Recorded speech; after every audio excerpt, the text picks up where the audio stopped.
સૌપ્રથમ તો સૌના સરદાર જય સરદાર. હું આશીષ પટેલ, બરોડા જિલ્લા પ્રેસિડેન્ટ.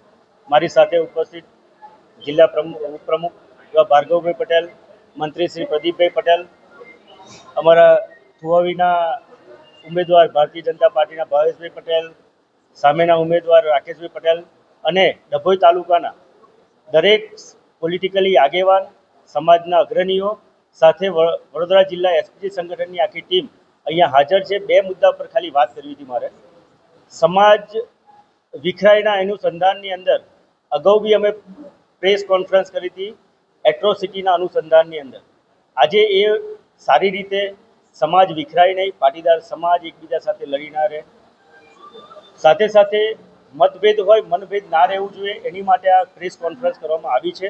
એનું સારી રીતે પર્સનલી ઇન્વોલ્વમેન્ટ લઈને ડૉક્ટર ઋત્વિજ પટેલ એવા વડોદરા જિલ્લાના ભારતીય જનતા પાર્ટીના પ્રભારી અને સાથે ડભોઈના ધારાસભ્ય એવા શૈલેષભાઈ મહેતા, બંને વ્યક્તિએ માટે પહેલાં તો ખૂબ ખૂબ આભાર. સાથે સાથે મીડિયા, પ્રેસ મીડિયા, દરેક વ્યક્તિનો ખૂબ ખૂબ આભાર કે આજે અમને આવો ચાન્સ આપે, તમારા પ્લેટફોર્મ, તમારા માધ્યમથી અમે પ્રજા સુધી મેસેજ પહોંચાડીએ કે સમાજના કોઈ બી વ્યક્તિ સાથે ખોટું થઈ રહ્યું હોય તો સમાજ માટે આગળ આવીને એક અવાજ ઉઠાવવો જોઈએ. એ ખરેખર બહુ જરૂરી વસ્તુ છે.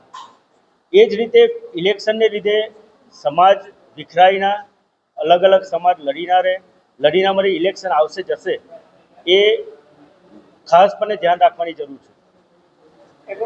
આજે આપણા આદરણીય વડાપ્રધાન એવા નરેન્દ્ર મોદીજી સરદારધામ 3 તારીખ 11 મે 2026ના રોજ આપણા આંગણે આવી રહ્યા છે. એ અમારી માટે, પાટીદાર સમાજ માટે એક ગર્વની વાત છે કે પાટીદાર સમાજનું સંકુલ એવું સરદારધામ 3 બની રહ્યું છે.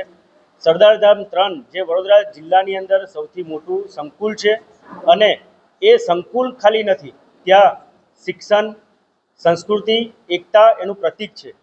તો આજે માનનીય વડાપ્રધાન શ્રી આપણા આંગણે આવી રહ્યા હોય ત્યારે મારા સમાજ, પાટીદાર સમાજ અને સર્વ સમાજને આમંત્રણ આપવા માટે, આહ્વાન કરવા માટે બેઠો છું કે આજે આપણા માટે બહુ ગર્વની વાત છે.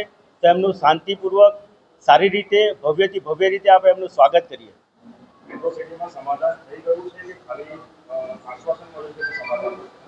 અત્યારે જે કેસ થયેલો હતો એની અંદર અમને સારી રીતે સુખદ નિરાકરણ આવી ગયું છે એવો અમને મેસેજ આપ્યો છે. અને દરેક વ્યક્તિ આજે તમારી સામે જ બેઠા છે, મારા બે થુવાવીના બંને સામસામેના ઉમેદવાર મારી સાથે છે કે સમાજને એક કરવા માટે દરેક વ્યક્તિને એ દરમિયાન જે કંઈ એકબીજાના મનભેદ હતા એ દૂર થાય, દરેક આખા તાલુકાની અંદર એકબીજા માટેના મનભેદ દૂર થાય, એનો આ મેસેજ છે એની સાથે.